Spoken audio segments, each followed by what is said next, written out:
Hello people of YouTube, it's Deepak here, and welcome to DCS World 2.8.6 and Razbam Simulations F-15E Strike Eagle. Welcome to bonus video number 1, Air-to-Ground PACS. Today we're going to take a quick look at the PACS system on the aircraft. This is basically the armament control system which allows us to program our weapons. I'm just going to cover the air-to-ground section today. Note that it's also possible to control air-to-air weapons, various training profiles, and it's also possible to do combat jettison, but we're not doing that today. So, let's have a quick look at the aircraft. Note that I have 6 times Mark 82 on each conformal fuel tank, and I have a single CBU-97 on the centre line. I'm also carrying fuel tanks and some sidewinders. So if we focus down on the right MPCD here, and I'm in menu number 1 here, and it's armament is how it's labelled on this panel. So if I go ahead and choose armament, I'm going to make sure, yeah, I am in air-to-ground master mode, perfect. And we then have a series of options that we get straight away. So we have the options for air-to-air, air-to-ground, combat jettison, air-to-ground training, air-to-air training, air-to-ground load, air-to-air load, and NUC load. I'm actually not sure what this button does, RMNVR. So we're going to not cover that today. And then, of course, you've got M to take you back to the main menu. So, what we're going to do first is, let's take a look at the air-to-ground page. If I choose air-to-ground, we can now set up our programs for our air-to-ground ordnance. It will also summarise to us across the top of the screen what weapons we have. However, you've probably already noticed a problem. It's not identifying the weapons. We don't have any weapon profiles here. This is normal. For dumb weapons, that is weapons that don't have a data bus connection to the aircraft. The only weapons that will have a data bus connection will be things like JDAMs and such like. Actually, fuel tanks do. That's why the fuel tanks are appearing. The aircraft cannot detect them. It cannot identify what type of weapon is on that pylon. Now, in the event that these weapons were loaded from the mission editor and you started with them, then they will appear, because that simulates the DTC having been loaded. Because normally, in the real world, your aircraft would have a preset loadout from the desktop planner that would go into your data cartridge. You'd load the data cartridge, and the aircraft would know what it's got. I started this mission, and then I asked the ground crew to change the weapons, and that's how we get this result. So, let's start straight away. What do we do here? What do we do in this situation? If we press menu here, it'll take us back to the main armament or PACS menu, and we want to go to air-to-ground load. From here, we can actually tell the aircraft what weapons we have on each pylon. You'll get a series of possible weapons down the left and right, and pressing step will actually go through different pages of weapons that we could select. So I'm going to select CBU-97, and I'm going to put it on the center pylon because I know that that is what's there. And if I choose fuse, I can even tell the aircraft what fuse I have on that particular weapon as well. So here we've got the height of function, and then we've also got the arming time here. So let's go ahead and go back to air-to-ground load. We're then going to step until we see Mark 82. I'm going to choose Mark 82, and I'm going to put it on the 2 conformal fuel tanks. And you'll see that we now have the correct loadout here. If I press menu, it'll take me back to the main armament menu. So that was air-to-ground load. We can now go back to the air-to-ground main page, and now we can see we have all of the correct weapon profiles appearing at the top. And even in the case of the CBU-97, we have the fuse settings appearing underneath as well. Of course, I should adjust those to match what's actually set on the weapon. So let's go around the outside of the menu here, this particular page, and see what settings we have. We've got the gun here, 510 rounds. I can have high or low rates of fire. I have a button that allows me to quickly peek at my air-to-air page. If I click that, I get the air-to-air arrangement. I'm currently carrying 4 AIM-9 Mike sidewinders. I can then press air-to-ground to take me back to this page. So that's really just for taking a peek at that. I'm not going to cover the air-to-air functionalities today. Down here, I've got my program selector. The aircraft has 4 air-to-ground programs. Each program can only contain a single type of weapons. We cannot mix and match weapons. And then across the bottom, we have the settings that are in that program. The delivery type, the release type, and the fusing. And I can flip through all of these to program them. Air-to-ground delivery we'll cover later. That's further options that we can program the weapons with. Menu would take me back to the main armament menu. In the middle here, it's summarising to me the air-to-air loadout. I've got 4 short-range missiles, in this case Sidewinders. And then also here, we have confirmed to us the loft program, if we have one set, and the time to arm on the fuse, if we have one set. Up at the top right here, it confirms what master mode we're currently in. We're currently in air-to-ground, and we're set up for combat. It is possible to also program the system for training, but I'll not cover that today. And then we've got the along track and the cross track set for this particular program. These are probably something you're never going to use in the simulator, but if your aircraft or the particular type of weapons delivery you're going to do has a known deviation from standard, in other words, the bombs are likely to drop long or short, left or right, you can actually program that in here, and I'll show you that in the air-to-ground delivery page a little bit later. And then again, menu will take us back to the menu. And pressing these weapon profiles across the top will add them to the current program. So let's go ahead and create 3 programs, just for a bit of fun. Program number 1 we'll create with the Mark 82s. So I've now selected what weapon I intend to use, and immediately it asks us for the type of release that we're going to do, CDIP or auto. CDIP is what would be called CCIP in other aircraft, constantly computed impact point. Or constantly displayed impact point in this case, and in auto is a constantly computed release point, or automatic release. In the case of these weapons, I'm going to go CDIP, and then it's going to ask me what type of release I would like to do. We have options for 1 per station, stepping, ripple singles, and ripple multiples. 1 per station means that each time I hit pickle, I will get 1 bomb from each station that's selected. I have 2 stations selected, so I will get 2 bombs every time I press pickle. If I had 4 stations selected, I'd get 4 bombs per pickle. If I had 1 station selected, I'd get 1.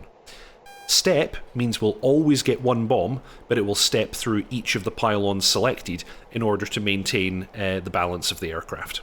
This is pretty standard, that if you're going to drop singly, you're normally going to use step.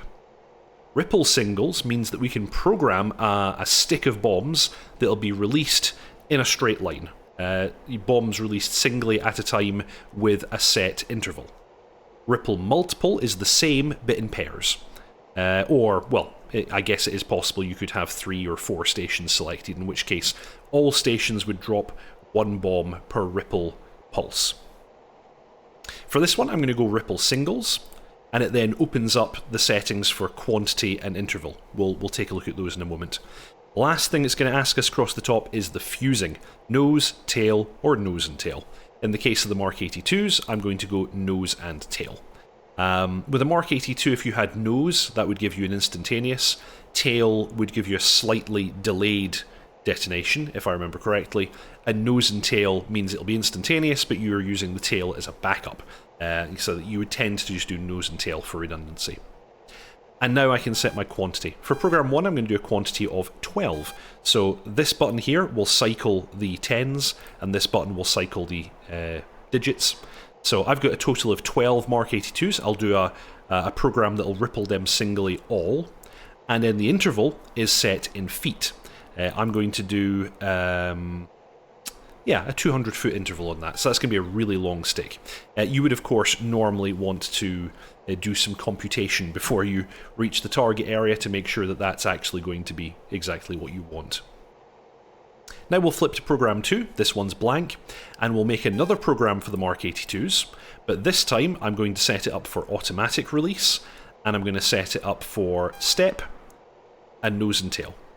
So in this one, I will do constantly computed release point, and each time I press pickle I will get 1 bomb, but it'll go left, right, left, right, left, right, and so on. Program 3, I'm going to go ahead and program the CBU-97. This one, you could release it either way, I guess. I'm going to set this one up for CDIP. I only have the 1 bomb, so it kind of doesn't matter what I choose here, but I'm going to choose 1 per station. And then we also have options for the fusing. We have time and we have height. So if I hit time, it's going to do a time-based release, which will use the preset time fuse here. If I'd chosen height, it would do the 700-foot release. So you can do it either way. Okay, I now have all... well, I have the 3 programs that I wanted to program. I could create a 4th as well, but I'm not going to bother at this stage. Next, let's go to the air-to-ground delivery page. This allows us to set up some more information, and it also gives us some further details.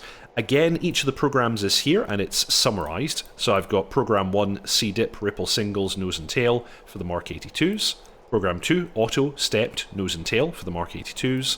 Program 3, it's the CBU-97, C-dip, 1 per station, timed. And for each of these programs, I can set up the minimum release altitude. This will give us things like the dud queue and pull-up queues and things like that. With this being a C-dip, I'd probably want this to be quite low. We can set this using the UFC. So for this one, I'm going to set a 2,000-foot MRA. Ret, by the way, is the reticle. If you were actually doing old-school bombing with a depressed reticle, you could set the depression angle here. We are not going to do that because that's far too complicated. Program 2, this is auto release. We'll make this one a 5,000-foot minimum release. And Program 3, C-dip on the CBU-97. Again, I'll go 2,000. Why not? And for none of these will I actually set a depressed reticle. We then also have the option of going to the program page. So for the program page, this is where we can set a loft. We can either set a specific angle of loft, or if we just press the loft button, it will request that the system compute a maximum loft to get the best possible range out of the weapon.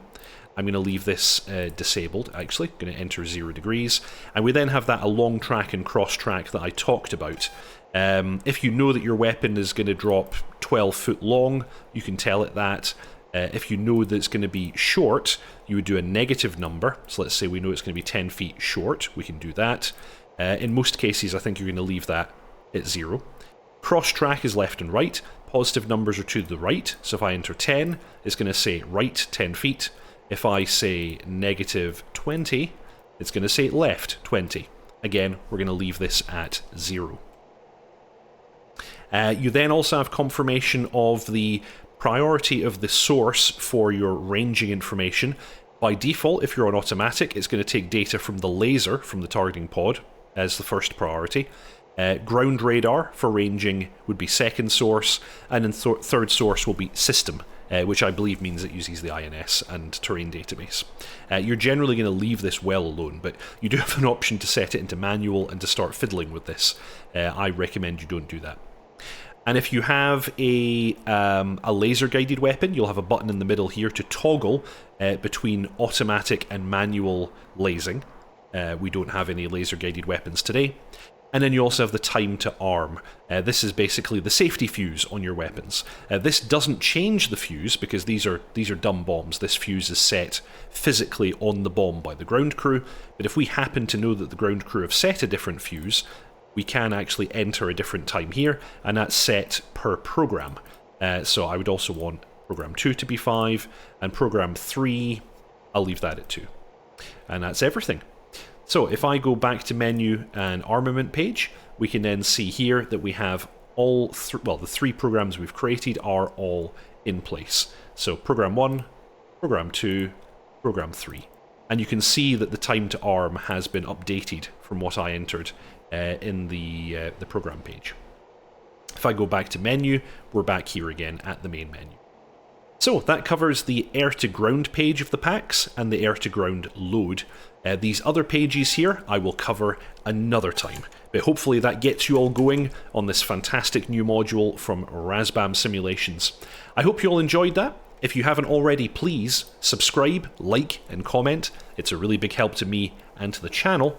You also have the option of joining DPAC's ground crew by pressing join below for a small monthly fee. Thank you very much to those of you who've already done so. Thank you to Harish Rajan, Byron Farrow, Storm Kimbari, Channel Wright, Mangash, J.R. Walker, Chandler Hedgevald, Griff Nizzle, Mr. Yeti, Bread, Tier Zero, Erdinker Tan, Tiger Moto, Sean I Am 81, Charts, John Blur, Veli Tapani Corpicanas, and Pink Floyd. Thank you all very much for watching, and I'll see you next time.